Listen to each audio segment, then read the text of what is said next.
Dampak dari penyebaran virus corona tidak hanya mempengaruhi Kota Prabu Mulih, tapi berimbas hampir semua daerah di kabupaten kota seluruh Indonesia. Hal ini berujung kepada perekonomian warga. PDAM Tirta Prabu Jaya Kota Prabu Mulih mengeluarkan beberapa kebijakan. Di antaranya, selama masa pandemi memberikan subsidi untuk rumah ibadah, sedangkan pelanggan biasa hanya diberikan penghapusan denda keterlambatan selama 1 bulan sejak pemberlakuan PSBB di Kota Prabu Mulih. Direktur PDAM Tirta Prabu Jaya mengatakan, untuk penggratisan tarif belum bisa dilakukan karena untuk operasional PDAM murni dari pelanggan. Penghilangan denda sekarang. Kalau kemarin kan ini untuk pembebasan.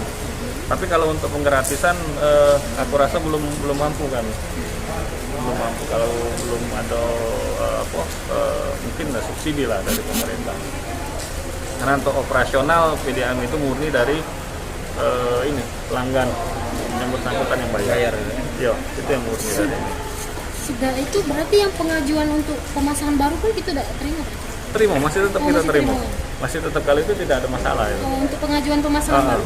Untuk itu tidak ada masalah. Cuman pada saat untuk pembayaran, pembayaran selama pemakaian kan bagi masyarakat yang kita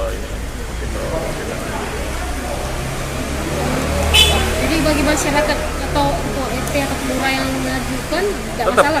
Tetap. Malah ini aku baru ngata beliau, kita dapat bantuan dari pusat kan untuk pengembangan spam ini. Untuk kegiatan pembangunan booster di Majasari.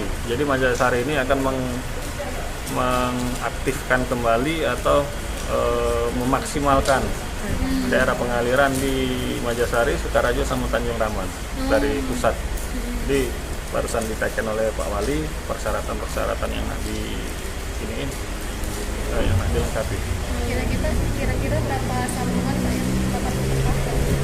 Untuk bantuan ini, itu target kami minimal 7.000 sambungan. 7.000 sambungan. Minimal 7.000 sambungan. Dari berapa daerah tadi? Majasari, Sukarajo, Tanjung Raman. Kalau Tanjung Raman sama Sukarajo kan sudah ada pipa gitu, tapi untuk pengaliran daerah sana belum maksimal.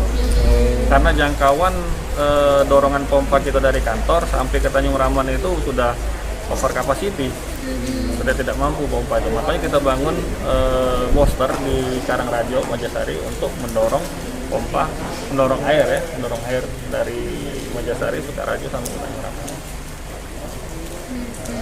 Ya. Sementara itu, menurut pihak PDAM hingga bulan Mei total 60% pelanggan yang menunggak. Kedepan PDAM Tirta Prabu Jaya akan memaksimalkan kembali dan pembangunan booster di kawasan Majasari. Dengan kebijakan penghapusan denda keterlambatan dapat sedikit meringankan beban masyarakat selama PSBB berlangsung. Beni Firdaus, PAL TV.